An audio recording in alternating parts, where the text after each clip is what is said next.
Welcome back to Righteous Revolution Podcast. I'm Trent, I'm Adam. and this is our good buddy Tony. Nice to see you. Yeah, is it? It can be. Yeah, it can be. It's great to have everybody back. We appreciate the topic suggestions today. This is kind of be part two with our buddy Tony. The previous one we did on leadership. Another topic that came up was what to do in a rut. I think that's something that we all face, all have a rough time with, is, just our plateau or whatever with our relationship with God and what that looks like. So, yeah, Adam. And I think that's something too. And I kind of key in on, a relationship with Jesus. It's a marathon. It's not a sprint. When I was, brand new Christian, I was like, all right, I got to change my entire life. Like, I got to do all these things. But, the longer I walk with Jesus, I realize that there's moments that, he's going to give me opportunity for growth, and I may not feel his presence necessarily every day, but he's there regardless. He's always with us. But yeah, I've had, some ruts too, where, either I'll let the enemy kind of come into my life and kind of kick me around a little bit. And I'm like, where am I at? And I'm like, where are you, God? And he's right here with me. Yeah. But yeah, I've had some times where, I had to really kind of break it down and really just look at where my relationship is with Jesus. So I kind of key in probably a couple months ago. I had a period of time where, we've talked around foundation. I get up every morning. I try to do like a 10-10-10 or a 20-20-20, which is, time of worship, time of prayer, and a time of word. And I think whenever I kind of get out of my routine per se, I'll feel off. And if I let that, feeling of being off continue to ride out, I just will feel more distant. And the more I walk with Jesus, the more I have, hey Storm, the more I kind of have to reset my focus. And so recently got back on track with my relationship with him, pursuing it daily. And I think the biggest thing that I've taken away from all of that is like, it truly is a daily walk with Jesus. Yeah. And he says, give us this day our daily bread. It doesn't say give us this month or this week or this year our bread. It's truly, you have to walk with Jesus daily. So whenever I get in a rut, I really have to make sure that I'm fixating my eyes back on him and talk to him and pray to him. Hey, Lord, realign me, like recenter me in my walk with you. I feel off track. And I'll key in more as we got to keep going on topic, but have you guys had like a recent rut or a time that you've gone through a rut, and how did you get out of that per se? Take it. I mean, I don't get in a rut. so Trent's just better than us. I feel like I fall in the same rut over and over again. But no, this last year I fell in a pretty hard rut. I felt the call of God to leave ministry and to focus on my family and things like that. And then, serving God and in the church, you feel like you're doing his work. And then when you step away, you almost feel like you're useless. And like, am I even doing what I'm supposed to be doing for you? And I kind of feel like I wasn't in his will, you know what I mean? And it really broke me down. And just to find out, that God would have me through a different season in my life. Like, I'm just now learning about seasons. There's a different season for each part of your life, and sometimes you feel like you're off track, but it's just a different season. So, yeah. But Yeah, man. Yeah, it happens to the best of us, right? There's two types of people who go through it and people who lie about it. right. So true though, yeah. Because there are moments of silence in our life. The more that I've just pursued my relationship with Jesus, the more I understand what the silence can be. It doesn't, like Tony said, it's not an absence of God. It's just, sometimes it's good to be quiet. Yeah. But I had, you and I talked all the time, through those weeks. Yeah. And it was just, man, it was like one thing after another. And it wasn't a personal, wasn't a like personal failures or anything like that. It was an onslaught of other people's stuff. And it was just, it was constant. And it was, all the time. Like, you were just getting phone calls, you're getting, situations that happen, just dealing with stuff. and a lot of that stuff comes with ministry, right? Yeah. But it was just distracting me away from, Yeah. just spending time with the Lord and like I should. Yeah. And I noticed it, and I'm like, you clever little thing. You know what I mean? Like, and that's what the enemy does, right? Like, it's not all about failures. Right. Yeah. It's about, just sometimes it's about distraction. Yeah. And I heard a video from a guy, and he was talking about it was either lust or like pornography or something like that. But what he said just really hit with me. He's like, a lot of times when people fail, they beat themselves up for like 2-3 weeks, and it takes that amount of time to, like, for them to, I guess, come back to God or whatever like that. He's like, whenever you fail, he's like, you need to immediately run to the cross. And I was like, you can apply that application in so many more things than just failure. Yeah. When you start to get in a rut, like, immediately run to the cross. Yes, because God knows your heart. He knows where you're at. He knows how we get overwhelmed in our mind sometimes. Oh yeah. He knows that we're being distracted and stuff like that, and we just kind of have to. You talked about fixating. Like, you have to kind of pivot and be like, Lord, okay, like, all right, I see it. I need you. And so I went through those 3 weeks.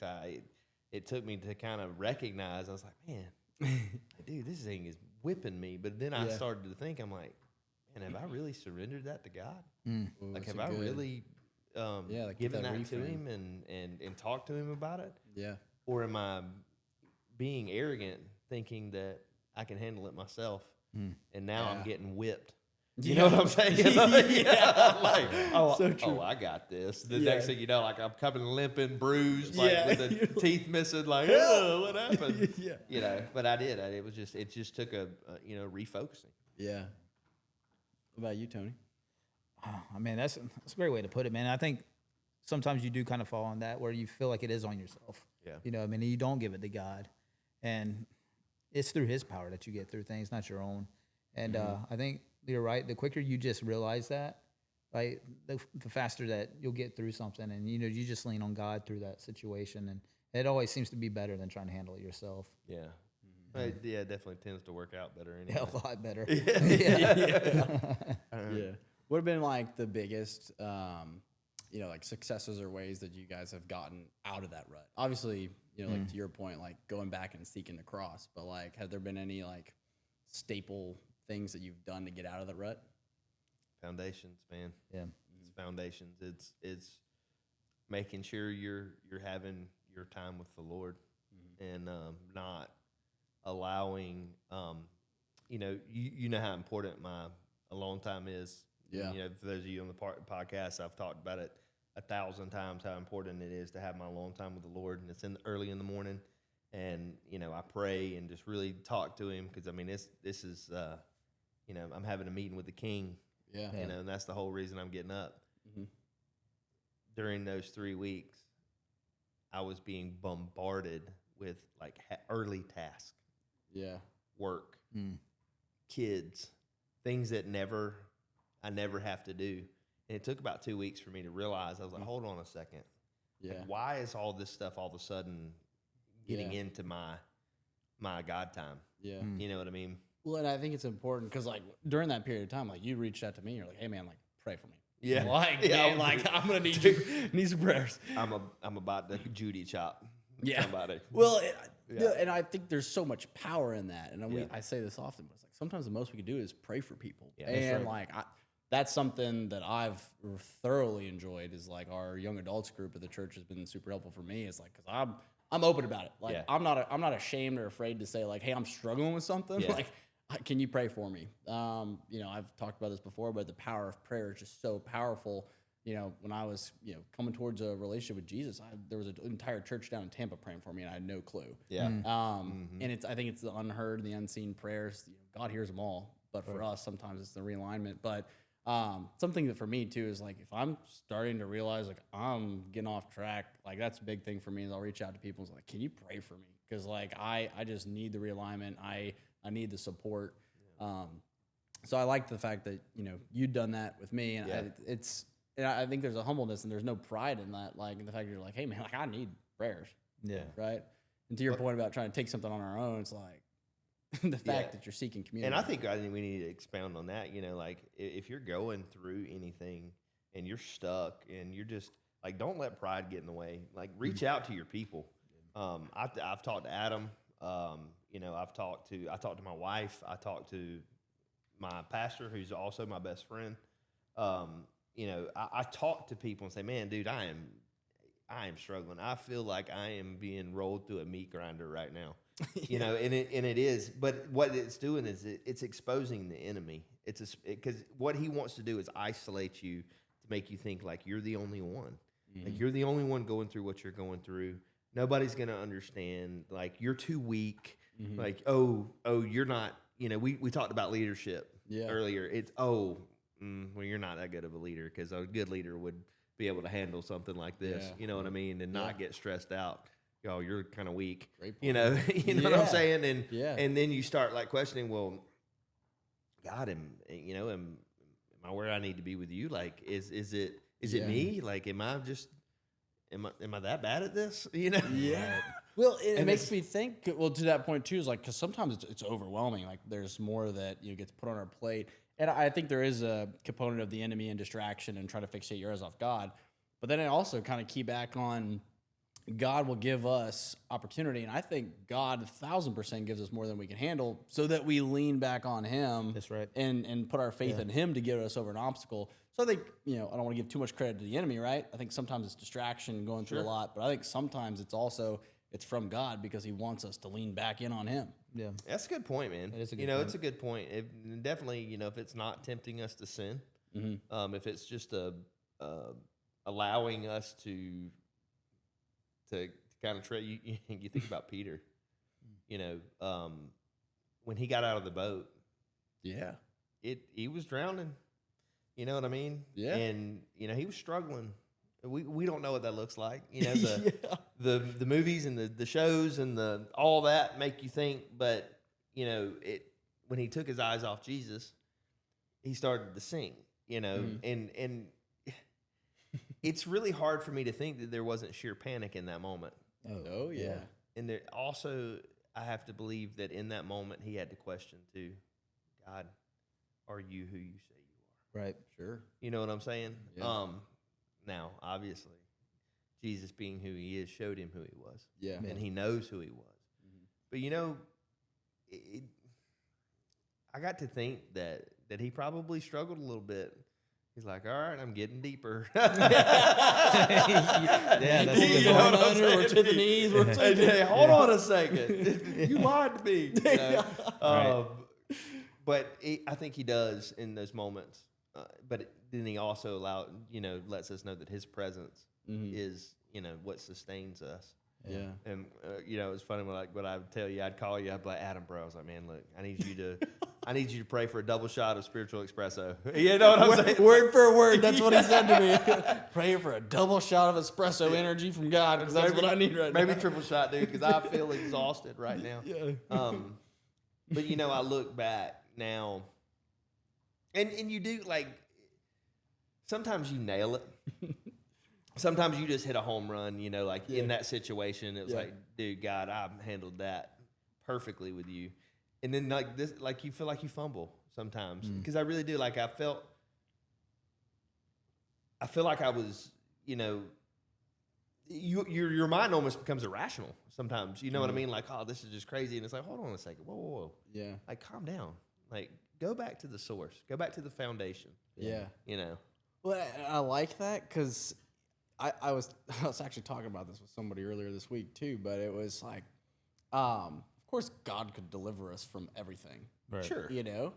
But how are we going to then take that obstacle that maybe made us stumble or whatever was overwhelming us and then just keep on with our day? No, it's like there is an opportunity there to struggle, because it makes that relationship with Jesus all the more worth it, and it's all the more valuable to you, because you end up coming back to him like, you saved me from this, or you helped me overcome this. Because if everything was handed to us, like, we wouldn't appreciate him as much as we do. Right. No, that's a good point. And we can't have the joy of the Lord without being in his presence. You know what I mean? And without being in tune with him. You know, God doesn't tell us that we're going to be happy. Yeah. He doesn't tell us that everything's going to be easy. He doesn't tell us anything of that. You know, but he does tell us that he will give us joy. And joy is different than happiness.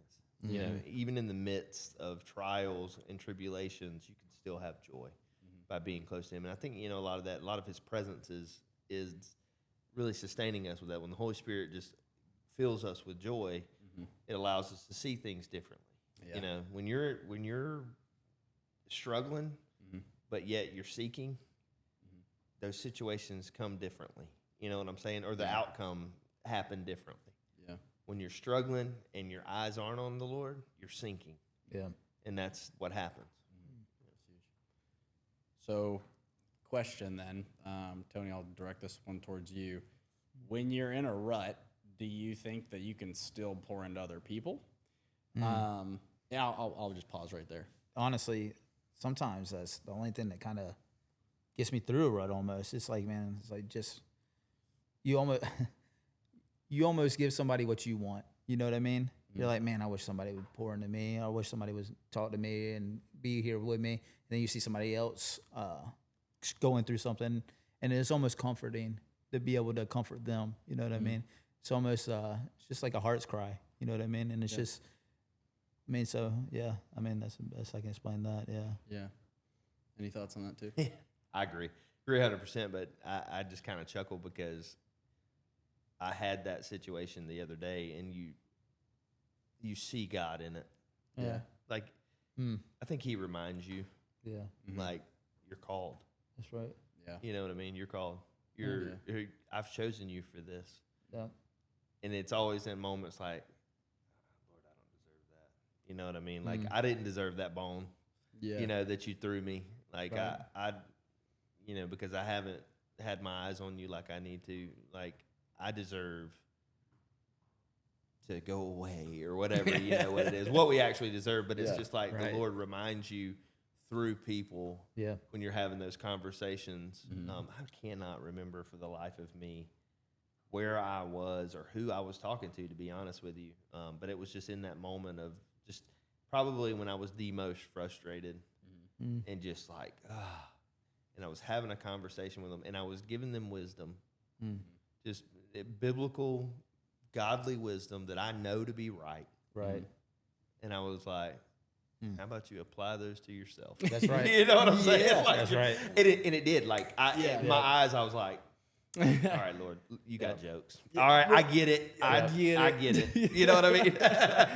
Man, I saw this video too on it too. It was like, man, you know those gifts from God. It's like they're not for you. It's like, have you ever, been under on payments but helped somebody else out of debt, or gave somebody else really good advice but you're not applying it to yourself? And it's like, yes, I can relate to that All the time. Yeah. You know what I mean? Yeah. And it does. Man, that kills me. It's going to eat me up thinking about I just remember in mid-conversation, me telling them, like, because they had asked me a question, and we were talking about some kind of life situation, whatever. And I was speaking to them, just trying to listen to the Holy Spirit, to God, and that's something I always pray is, Lord, give me wisdom to give whoever, don't let it be my own words. And as I'm talking to them, I'm like, and it wasn't for them. Yeah. It was for me. Yeah.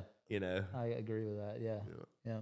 And I think I've seen that happen for me too. Like, I'm speaking to somebody else, I'm like, I need to apply that right now. That might be exactly what I'm going through. I'm just saying. Yeah. But it does, man. It really makes a difference. So, like, kind of going back to what Tony said, sometimes it's just pouring back into people. Yeah. To get you out. Now my number one answer is always going to be like, just get back into the Word, read the Word, study the Word, and pray about it, man. Like, I feel like really when you cry out to God, He knows He knows your heart. Right. Yeah. You know what I mean? Like, you're not hiding anything. Might as well talk to Him about it. Yeah. And I did. I was like, Lord, I'm frustrated. God, you know. Yeah. And he's just kind of like, I know. Yeah. Like I know you are, you Yeah. know, and like, all right, you know, well, throw me a ball. But it just then it's the loving reminder of, oh, I mean, Yeah. you're not really talking to me about it. Yeah. You know, like you're talking to everybody else about it. You're not talking to me about it. Right. 1,000%. Yeah. Oh, nice. Thanks So- for bringing that up.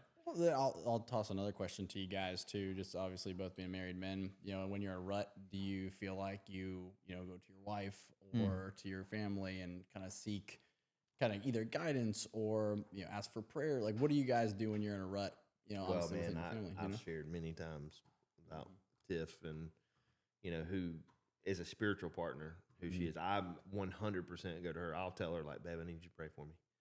You know, like, I'm struggling. You know, I got a lot going on. She knows she already knows your frustrations because she's your wife, right? Right. And guys and girls, you know, talk to your spouses. That's a good thing. Right. But like if I'm at work Sure. and she calls me or something like that, and I'm in a moment of just, dude, if I get one more phone call, Oh, I get it. you know what I'm saying? They about to get it, you know. But I just tell her, well, I'm just gonna keep on dropping stuff.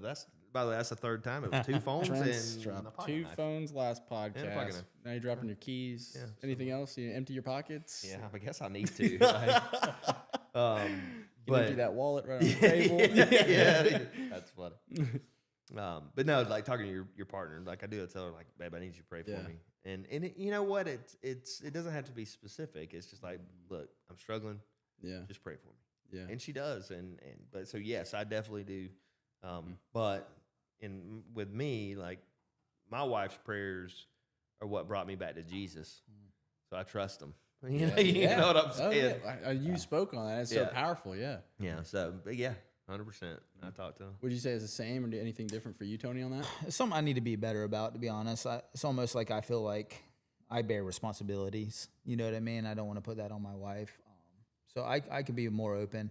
But the thing is about my wife is like, she'll pray for me and I don't even know it. You know what I mean? Yeah. Like I'll be like, man, today, you know, not that bad of a day. And she's like, well, you know, this morning I prayed for you. I know you're stressed and this kind of things. Because your wife can read you. She can, oh, absolutely. You know what I mean? And it surprised me a few times that like, just it is a God thing because you're just like, man, today's just something different today. Mm-hmm. You know what I mean? And I hadn't felt like I wanted to slap anybody. Yeah, man. It's like going on. And then my wife, you know, paradigms are changing. Yeah. And then my wife, you know, she felt the need and she's poured out for me. So I mean, yeah, my wife's. I need to be more vocal about it, but you know, my wife's got my back, and I know she does. Yeah. So well, that's big too. And I was asking that standpoint. You both being married, man, and I think kind of what I began saying with is what I would say to the individual that's not married is seek the community on that, right? Yeah. Like we've got. I love our young adult small group, and we also have a men's group too, and both are just easy forum to toss out. Like I'm struggling with this. I feel distant from God, or whatever the case may be. When I'm going through, it's just the power of that community, you know. Yeah. And I think obviously keying on the power of prayer and asking other people to pray for you is just so powerful. So that's kind of been like a big thing for me when I'm going through RUT is seeking my community out and guidance there.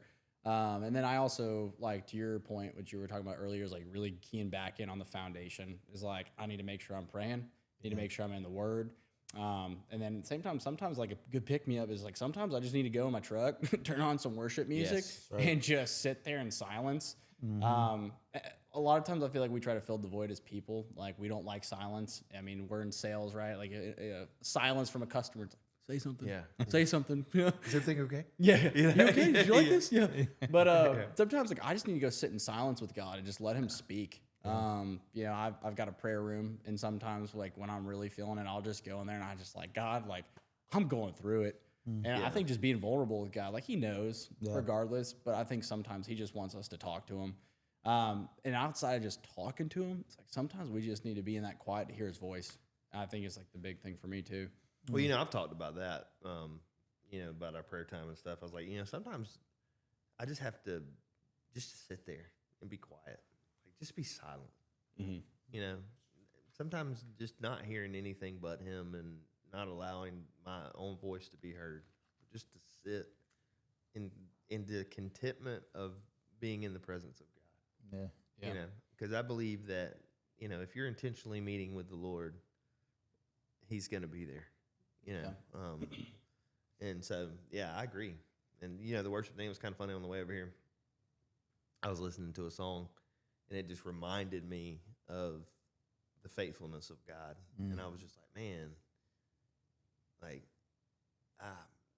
I do not deserve any of that, but man, you are always faithful to me. Like, always, you know, and it just, those simple reminders of, all right, Lord, you know, like, I know you got me.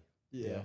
Yeah. I mean, he's outside of time. Like, he knows everything we've been through, everything we're going to go through. And there's a line in a song that I listen to, and it just says, God is with us. And it's like, even in the darkness, where is he? He's with us. And it talks through just multiple circumstances. It keeps tying back to the lyrics, God is with us. And it's just reminding myself that too, is like, because sometimes like it does, it feels silent. I'm like, God, did you take a back seat? Like, where are you? Well, you know, right here with us, man. You know, when the word talks about that, he views the dark and the light they're the same to him. Yeah. You know what I'm saying? Like, he's creator. You know what I mean? Like, he is completely present. You know, and one of the things I just feel that I want to encourage people that, like, if you're going through something, like, reach out to somebody, and like, if it's in your spiritual walk, especially if you're a leader, and you feel like you're struggling, but you feel like you can't talk to anybody because you're a leader, those are lies. Like, let me throw that out there. That's all lies. Like, you have to expose the enemy. You have to expose his tactics. You have to expose his distracting nature, and like, reach out to your people. Like, it's really hard to follow Christ by yourself. Right. You know what I'm saying? It calls us to community. Yeah, and you know, iron sharpens iron. Like, that scripture gets used so much, like, to the point it's annoying sometimes, you know, like, because you see the iron sharpens iron. You know, but it's very true. You know what I mean? And like, I reach out to my people, like, I talk to my people. You and I talk. Yeah. All the time. You know, me and, you know, my spiritual leader, we talk. He's also, like I said, he's my pastor, but he's my best friend. You know, like, there's moments that I'm just like, bro, I'm struggling. You know what I mean? So I just want to encourage you, like, do that. Like, reach out. If women, you know, reach out to your people. Y'all know, y'all got more people than we do. You know, so, you know, y'all talk more to people than we do. So just, you know, really talk to people that you respect spiritually. Let it be sound, biblical guidance, you know, godly wisdom, and let them know, like, expose the lies of the enemy. Don't do it on your own, because if you do it on your own, you're going to stay in the rut. Yeah. You know. And I've said these lines before, but we're talking about like song lyrics, but like the line, we're free to struggle because we're not struggling to be free. That's right. Like, man, I love Jabin. Like, there was a day, man, Jabin I was going through it. Yeah. And he sent me that song. Those lyrics have stuck with me ever since. It was a God thing. Yeah, like, sure. I needed this. Well, it's like I played on my playlist, and whenever I just appreciate the song so much more, because I was like, man, I was going through a hard time. But knowing that song came from God to me, like, that's what really spoke to me. I was like, man. So I remember those lyrics, and kind of tying back to a point I said earlier, is like, I now embrace the struggle as an opportunity for growth. It brings me closer to Jesus. And at the end of the day, it's like, I have to remember I'm not perfect. I never will be perfect. I'm not Jesus. But it gives me an opportunity to be more like him when I seek him and pray to him. It's like, Lord, just make me more like you. And I just have to remind myself that, like, I am only human, and we are free to struggle because we're not struggling to be free. And as long as I remember that my salvation is tied to the fact that Jesus died on the cross for my sins, everything I've done in the past, here, now, today, and anything in the future, and that Jesus rose 3 days later from the grave, I know that I have salvation with him, and I'm only made righteous through the blood of Jesus. But because of that, it's okay if I stumble and I struggle. Now, I shouldn't intentionally put anything on him, but if I do, it's okay, because the grace of God is just so good. And so when I go through that struggle, I just have to remind myself that. And that's also, like, I talked about, like, getting alone time, but music is a big avenue for me. And when I tie in on my worship and lines like that, it's just a good reminder for me to be like, hey, I just got to tie back, and I got to seek him. I got to seek him through this. And that's what gets me through everything. And I think we need to be content in our struggles too, like understanding that He is completely faithful. You know, Yeah. instead of being stressed, being content, like, okay, Lord, Yeah. yes, this is my situation. Yeah. Yes, this is suboptimal. Yeah. However, I know you. Yep. Yeah. And I pray for your joy. Yeah. And I pray for your peace. And, you know, what you think, Tony? Man, it's just he's never let me down. You know what I mean? Yeah. Like every time I struggle and you get down to the end of your wit, man, it's just like, am I surprised at the end that he was with me the whole time? That I made it through. Tomorrow's coming. You know what I mean? Yeah. Even though not every day's promised, but you know what I mean. I know, yeah. I get Yeah, you know what I mean. But it's just that, man, he's a good father. You know what I mean? You can lean on him and you can trust because he's always been the same. Everything he's done for me, he's done again. You know what I mean? It's just me that needs to be a little bit more disciplined and understanding who he is. As long as you remember who he is and who he knows you to be, you know, you can get through it. Yeah, for sure. So important. Well, Tony, really appreciate you hopping on with us on this bro. podcast. Thank you, Like your man. insights are definitely appreciated. And to anybody listening, you know, kind of what Trent was saying a little bit earlier, you know, if you are in a rut, you know, and you don't have anybody that you feel like you can talk to, you know, we've got socials. You don't have to put it on our page publicly. Feel free to DM either one of us on Instagram or shoot us a message on the side. We're happy to pray for you, and sometimes that's the most we can do. But if you're going through a rut, I just encourage you to seek Jesus right now. You know, He's the one that can get you out of that. We can't do that on our own. But if there's anybody that, you know, feels like they want to reach out, have a conversation, we'll always take a phone call. But just really appreciate you guys tuning in. And like always with the leadership and obviously getting out of a rut, you know, 2 awesome topics that we had people reach out to drop that want to hear us to discuss. You know, feel free to keep dropping, you know, just different topics. You know, we want to obviously make this engageful, where you guys can obviously have a part of what Trent and I are discussing with whomever we have on. But just really want to say we appreciate you guys. We love you guys. We'll be praying for you. And thanks for tuning in for this week's Righteous Revolution podcast. I'm Adam. I'm Trent. No, Tony. And this is Tony. It is Tony. Thanks, y'all. See you guys next time.